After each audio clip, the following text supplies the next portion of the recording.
प्रधानमंत्री नरेंद्र मोदी ने अपने मन की बात में पश्चिम चंपारण के आदिवासी बहुल इलाके के थारू जनजातियों के विशेष उपलब्धियों का जिक्र किया है, जिसमें बरना पूजा की बात कही है। दरअसल बरना पूजा मनुष्य और प्रकृति प्रेम की एक ऐसी कहानी है जिसमें लोग अपने प्रकृति को सुरक्षित रखने के लिए घरों में खुद को कैद कर लेते हैं। लॉकडाउन के दरमियान ये चीजें भी सामने आई और थारू बहुल इलाके में लॉकडाउन का बेहतर उदाहरण देखने को मिला, जिसमें वे अपने घरों में बंद रहे। नतीजतन यह चर्चा भी आम हुई कि प्रकृति से छेड़छाड़ करना कितना भारी पड़ा है। खासकर कोरोना काल में आदिवासियों के प्रकृति प्रेम ने यह दर्शा दिया है कि प्रकृति का संरक्षण कर कोरोना जैसी भारी आपदा पर भी काबू पाया जा सकता है।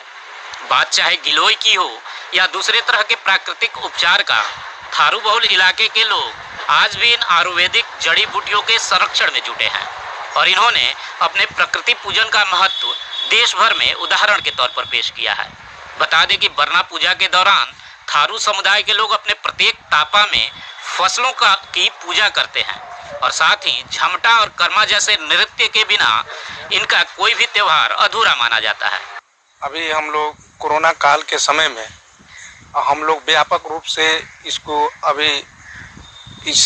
हम लोग नहीं मना रहे हैं। अभी हमारे चंपारण आदिवासी उरांव महासभा के दिशा निर्देश में हम लोग कुछ ही संख्या में इसको हम लोग अपनी एकदम पर्व की तरह मनाते हैं।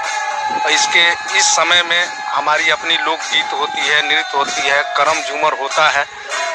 इससे हम लोग प्रकृति के संदेश देते हैं और हम हमेशा प्रकृति के पुजारी रहे हैं।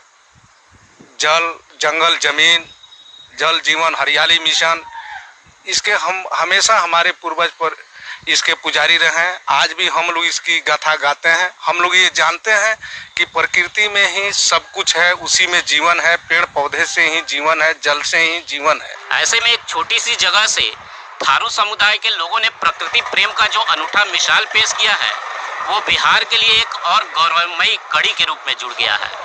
पश्चिमी चंपारण के जिस मिट्टी से बापू ने आज़ादी का बिगुल फूंका था, वहाँ के थारू जनजाति ने कोरोना से आज़ादी के लिए एक मिसाल कायम किया है। दिलीप कुमार गुप्ता, ईटीवी भारत, बगा।